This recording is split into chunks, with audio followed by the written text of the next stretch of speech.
এই যে দেখুন, এক সেকেন্ডেই মোবাইলটি নিয়ে পকেটে ভরে দৌড়।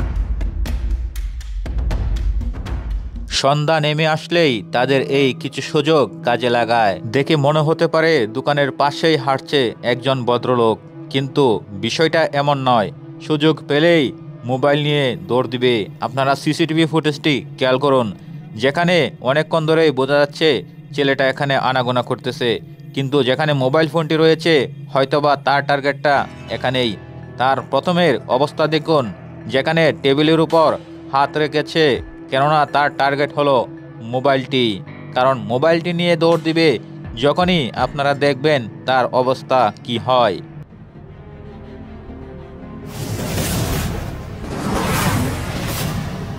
আর যখনই দোকান মালিক অন্য কাজে ব্যস্ত থাকে তখনই তাদের নজর এই দিকে থাকে, কেননা তাদের কাজ হলো এখান থেকে নিয়ে কিভাবে পালিয়ে যাবে।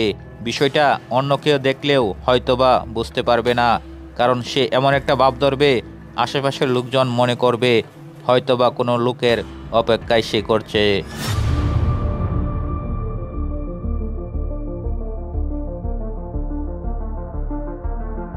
কারণ যাদের টার্গেট মোবাইল ফোনের দিকে তারা অন্য কিছু খেয়াল করবে না, এটাই স্বাভাবিক। রাতের বেলা হলে তাদের এই সুযোগটি অনেক জায়গাতেই প্রয়োগ করে। তাদের মূল টার্গেট হলো দোকানের মানুষ অন্য কাজে ব্যস্ত থাকবে আর কিভাবে তাদের মোবাইল ফোনগুলো কৌশলে নিয়ে যাওয়া।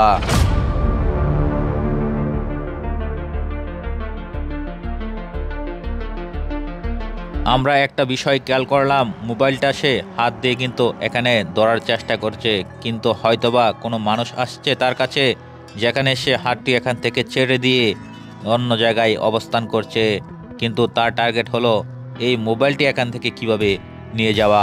কারণ এখানে দেখা যাচ্ছে 4-5 জন মানুষ আছে আর দোকান মালিক হয়তোবা ওই লোকদের সাথে কোনো একটা আলাপ করছে, কিন্তু তার হাতটার দিকে আপনারা খেয়াল করুন, মোবাইলটা নিয়ে কখন সে দৌড় দিবে এটা পায়তারা করছে। এই যে মোবাইল ফোনটি ধরেছে আবারও রেখে দিয়েছে, কিন্তু যে ভাবটি সে নিয়েছে হয়তোবা মানুষজন বুঝতেই পারে না।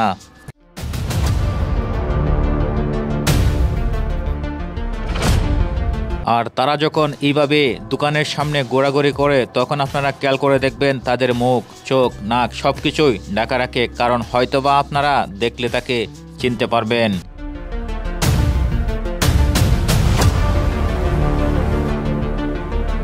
হয়তোবা এই সিসিটিভি ফুটেজ আপনার জন্য অনেক বড় উপকারে আসতে পারে, কেননা আপনারা এই দৃশ্যটা দেখার পর থেকে হয়তোবা সবাই সতর্ক হবেন আমার মতো।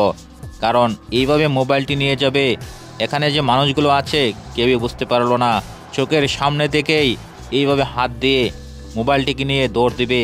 আর যেখানে তার কাজটা সম্পূর্ণ হবে তখনই আর তাকে খুঁজে পাওয়াটা কঠিন। আর সন্ধ্যা হলে যখন রাত নেমে আসে, দোকান থেকে এইভাবে মোবাইল নিয়ে যাওয়া এরকম ঘটনা আমরা প্রায়ই চোখে দেখে থাকি। কারণ এখানে যে কাজটি হবে, মোবাইলটি সে কিভাবে নিয়ে দৌড় দেবে এটাই হলো দেখার বিষয়। এই যে দেখুন, এক সেকেন্ডেই মোবাইলটি নিয়ে পকেটে ভরে দৌড় দিয়ে পালিয়ে গেল। আর যখনই এখানে লোকজন দেখতে পেল, কিন্তু হয়তোবা অন্ধকার রাতে তাকে আর খুঁজে পেল না।